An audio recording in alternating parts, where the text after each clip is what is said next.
Donc l'altruiste, dans cet éveil de la conscience, c'est la capacité à se mettre de côté pour pouvoir aider les autres. C'est-à-dire qu'on n'est pas dans un égoïsme trop prononcé, on aime prendre soin de soi, on pense à nous, on construit ce qui nous correspond, mais on a cette capacité à donner et elle se travaille. Donc il faut chercher l'équilibre entre ambition personnelle et générosité. Donc là, on peut faire le lien avec l'émotionnel haut, c'est-à-dire qu'on a une compréhension de ce qui se joue dans la vie. Et en plus, d'une manière complètement égoïste, on a tout intérêt à apprendre à donner sans rien attendre en retour, parce que ça élève la vie. C'est-à-dire qu'on est assez libre par rapport à ça, et si on nous demande un service, on va aller aider, et on y va dans un bon état d'esprit, et on va rencontrer que des gens qui sont comme ça.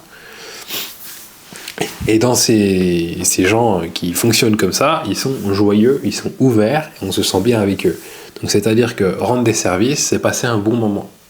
Et passer du bon moment avec les gens en travaillant, en construisant des choses, ça peut être par exemple un déménagement, c'est un truc bête, mais si on va déménager avec quelqu'un d'aigri, de cynique, qui fait que de se plaindre, qu'on a marre tout le temps, c'est super chiant, quoi. Et si on va déménager avec des gens qui sont ouverts, contents, qui aiment avancer, qui aiment travailler, qu'on prend du temps pour rigoler, malgré que ça soit dur, c'est lourd et tout ça, et ben c'est un plaisir, quoi. Et aller aider quelqu'un à déménager sans rien attendre en retour, vous êtes sûr que derrière, ce genre de personne, il viendra vous aider également.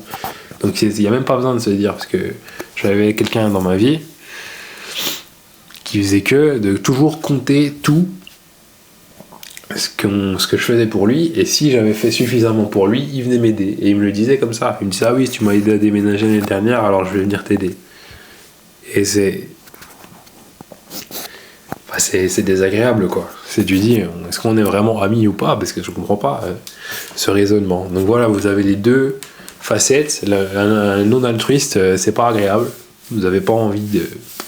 Et le vrai altruisme, ne rien attendre en retour, ne jamais rien demander, et ben c'est ce qu'il y a de plus sain dans la vie, de plus beau dans la relation. Et ça vous ouvre des portes de personnes super. Donc, je vous invite à devenir un altruiste aguerri. C'est vraiment quelque chose de bien. Ça vous permet de participer à l'abondance collective de la vie.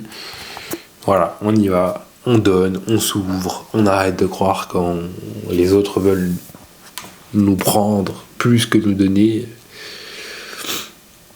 Enfin voilà pour l'altruiste. Et donc voilà, après vous avez les différentes possibilités pour travailler l'altruiste en vous. Hein. Bah, la gratitude,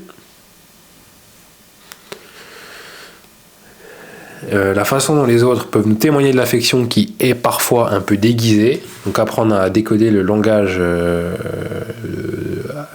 l'affection venant de nos proches, et puis faire des choses sans rien attendre en retour. On laisse l'univers ou la vie ou tout ce que vous voulez nous renvoyer la balle, et tout finit toujours par revenir, et comme ça on participe au cycle de l'abondance, et c'est super, et tout le monde est content, et on participe à une création, à l'unité, à quelque chose qui nous dépasse un peu, à établir la joie sur cette planète.